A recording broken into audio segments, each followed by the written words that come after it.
Government വരുന്ന സാമ്പത്തിക വർഷത്തെ ബജറ്റും ഈ കഴിഞ്ഞ വർഷത്തെ സാമ്പത്തിക സർവേ പാർലമെൻറ്റിൽ അവതരിപ്പിച്ചിരിക്കുകയാണ്. ബജറ്റ് അടുത്ത ഒരു വർഷക്കാലത്തെ നയപരമായിട്ടുള്ള സാമ്പത്തിക മേഖലയെക്കുറിച്ചുള്ള വീക്ഷണങ്ങളുടെയും നിലപാടുകളുടെയും ഒക്കെ ഒരു പ്രഖ്യാപനമാണ്. സാമ്പത്തിക സർവേ നിലവിലുള്ള ഇന്ത്യൻ സമ്പദ് വ്യവസ്ഥയുടെ വിവിധ ഘടകങ്ങൾ, ആ ഘടകങ്ങളുടെ ഒരു സ്റ്റേറ്റ്മെന്റ്, അതൊരു പോളിസി നയപരമായിട്ടുള്ള ഒരു പ്രഖ്യാപനം അല്ല സാമ്പത്തിക സർവേ. കാരണം ഞാനിത് വിശദീകരിക്കേണ്ടി വരുന്നത്, സാമ്പത്തിക സർവേയിൽ ആറന്മുള വിമാനത്താവളത്തെക്കുറിച്ചുള്ള പരാമർശത്തെക്കുറിച്ച് പല വാർത്തകളും പ്രചരിക്കുന്നുണ്ട്. ആറന്മുള വിമാനത്താവളത്തെ സംബന്ധിച്ച് കേന്ദ്ര ഗവൺമെന്റിന്റെ നിലപാട് എന്താണ് എന്നുള്ളതിനെ പറ്റിയിട്ടുള്ള വ്യാഖ്യാനങ്ങൾ സാമ്പത്തിക സർവേയുടെ പരാമർശങ്ങളുടെ അടിസ്ഥാനത്തിലാണ് പ്രചരിച്ചുകൊണ്ടിരിക്കുന്നത്. ഞാനതിന് മറുപടിയായിട്ട് ഞാനായിട്ടൊന്നും പറയുന്നില്ല. സാമ്പത്തിക സർവേയുടെ പ്രിഫേസ്, ആ പ്രിഫേസിൽ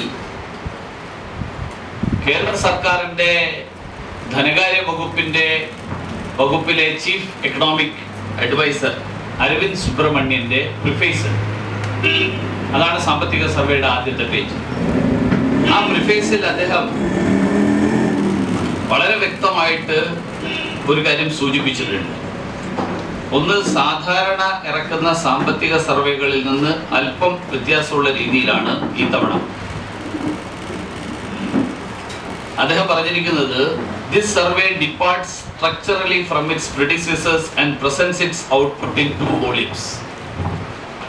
റെയിൽവേ ബജറ്റിലും കേന്ദ്ര ബജറ്റിലും ഒക്കെ നമ്മളത് കണ്ടിട്ടുണ്ട്. കഴിഞ്ഞ കാലങ്ങളിലുള്ള ബജറ്റ് അവതരണത്തിന്റെ അതേ രീതിയിൽ ഇതിനെ വീക്ഷിച്ച ആളുകൾക്ക് പറ്റിയിട്ടുള്ള ഒരു അബദ്ധമായിട്ടാണ് ഞാനിപ്പോൾ വരുന്ന വാർത്തകൾ ഞാൻ കാണുന്നത്. അതിൽ പറഞ്ഞിരിക്കുന്നത്, volume 1 discusses the outlook and prospects as well as a number of analytical chapters addressing topical policy concerns. അതാണ് volume 1. Volume 2 describes recent developments in all the major sectors of the economy and contains all the statistical tables and data. In a sense, volume 1 is forward looking, but gaining from the perspective provided by the recent past, which is the subject of volume 2. എന്ന് പറഞ്ഞാൽ, ചുരുക്കി പറഞ്ഞു കഴിഞ്ഞാൽ, volume 2 റിപ്പോർട്ടാണ്, volume 1 പോളിസിയാണ്.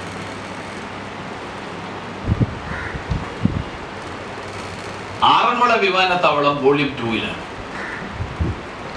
Aranmula വിമാനത്താവളത്തെ കുറിച്ചുള്ള പരാമർശം volume 2-ലാണെന്ന് പറഞ്ഞാൽ, ആറന്മുള വിമാനത്താവളം കഴിഞ്ഞ UPA ഗവൺമെന്റ് രാഷ്ട്രപതിയുടെ നയപ്രഖ്യാപന പ്രസംഗത്തിൽ ഉൾപ്പെടുത്തി പ്രഖ്യാപിച്ച ഒരു പദ്ധതിയാണ്.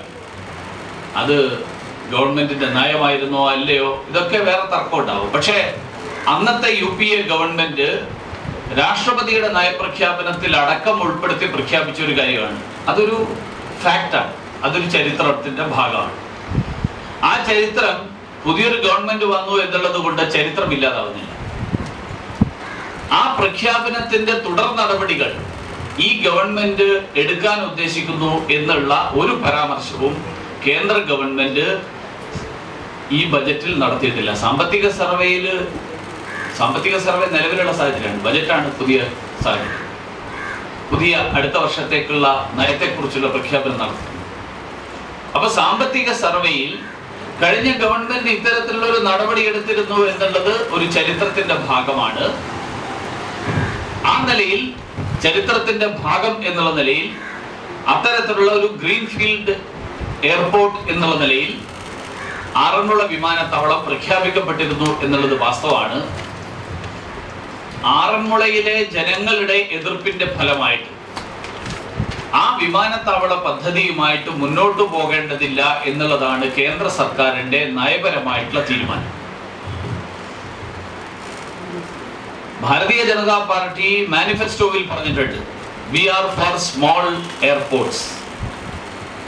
ആറന്മുള വിമാനത്താവളത്തിന് എതിരായിട്ടുള്ള സമരം നടക്കുന്ന അതേ കാലഘട്ടത്തിലാണ് കഴിഞ്ഞ ലോക്സഭാ തെരഞ്ഞെടുപ്പിന് വേണ്ടിയിട്ട് BJP മാനിഫെസ്റ്റോ പുറത്തിറക്കിയത്. ആ മാനിഫെസ്റ്റോവിൽ ഞങ്ങൾ തന്നെ പറഞ്ഞിട്ടുള്ളത്, ഞങ്ങൾ ചെറിയ വിമാനത്താവളങ്ങൾക്ക് മുൻഗണന കൊടുക്കുന്നു.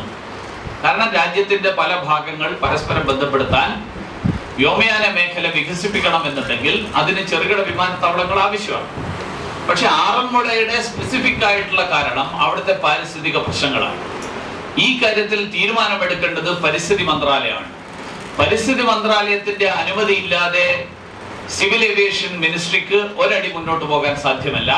പ്രകാശ് ജാവ്ദേക്കർ പരിസ്ഥിതി വകുപ്പ് മന്ത്രി ഒരു മാസം മുമ്പേ ഈ വിമാനത്താവളത്തിന്റെ കാര്യത്തിൽ പാരിസ്ഥിതിക അനുമതിക്ക് വേണ്ടിയിട്ടുള്ള അപേക്ഷ തള്ളിക്കളഞ്ഞതിനെ സംബന്ധിച്ച് തുടർ നടപടികൾ എടുക്കാൻ ഉദ്ദേശിക്കുന്നില്ല എന്ന് വ്യക്തിപരമായിട്ട് നേരിട്ട് ടെലിഫോണിൽ വിളിച്ചറിയിച്ച വിവരം ഞാൻ ഈ മാധ്യമപ്രവർത്തകരോട് എല്ലാവരോടും ഷെയർ ചെയ്യുന്നിരുന്നതാണ്. അത് സംബന്ധിച്ചുള്ള വാർത്തകൾ പിന്നീട് വന്നിട്ടുണ്ട്. ആ സ്ഥിതിയിൽ നിന്ന് ഒരു വ്യത്യാസവും ഈ സാമ്പത്തിക സർവേ അവതരിപ്പിക്കുന്ന കാലഘട്ടത്തിനിടയിലോ അല്ലെങ്കിൽ അതിനുശേഷമോ മുൻപോ ഒക്കെ ആയിട്ട് ഒന്നും സംഭവിച്ചിട്ടില്ല. അതുകൊണ്ട് ആറന്മുള വിമാനത്താവളം യാഥാർത്ഥ്യമാകും എന്നുള്ള പ്രതീക്ഷയിൽ നിൽക്കുന്ന ചില ആളുകളുണ്ട്. അങ്ങനെയുള്ള ആളുകൾ തൽക്കാലം അവരുടെ ആഗ്രഹങ്ങൾ തൽക്കാലം ചിറകുമടക്കി വെക്കുക മാത്രമേ ഇനി പോംവഴിയുള്ളൂ. അതുകൊണ്ട് ഭാരതീയ ജനതാ പാർട്ടിയുടെ സംസ്ഥാന ഘടകം ആ കാര്യത്തിൽ നിന്ന് അല്പം പോലും പിറകോട്ട് പോയിട്ടില്ല. കേന്ദ്ര ഗവൺമെന്റും ഭാരതീയ ജനതാ പാർട്ടിയുടെ കേന്ദ്ര ഘടകവും ഈ വിഷയത്തിൽ ഭാരതീയ ജനതാ പാർട്ടിയുടെ സംസ്ഥാന ഘടകത്തോടൊപ്പവും ആറന്മുളയുടെ ജനങ്ങളോടൊപ്പവുമാണ്.